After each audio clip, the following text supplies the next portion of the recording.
Communities of colors want to own a home, want the American dream. Home ownership wasn't something I thought was possible. When you have zero net worth, you can't participate in the American dream.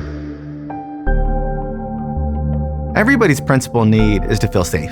Once people feel safe, they become more expansive in the ways that they show up in the world around them. This is what wealth looks like.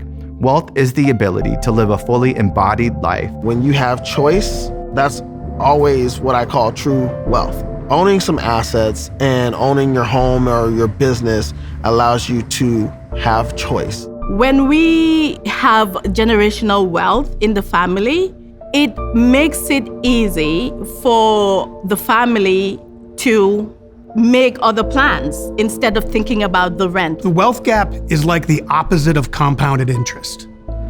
It is compounded lack of opportunity for generations.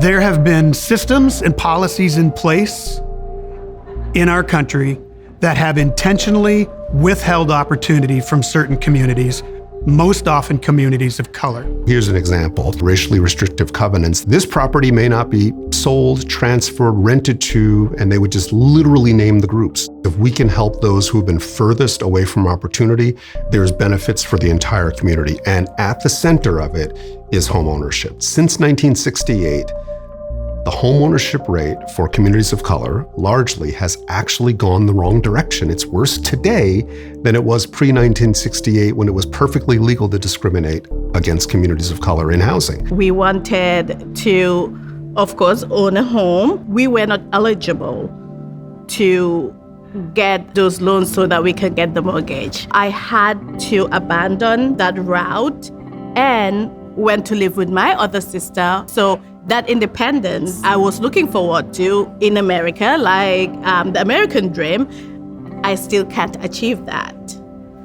I'm a filmmaker, and I have a company called Quantum Productions, and we make films, commercials. My business partner and I have been running it for almost 30 years. One of the initial challenges of starting our own business was getting money to get the equipment that we needed. I remember having a lot of stressful days trying to get a business loan and being denied.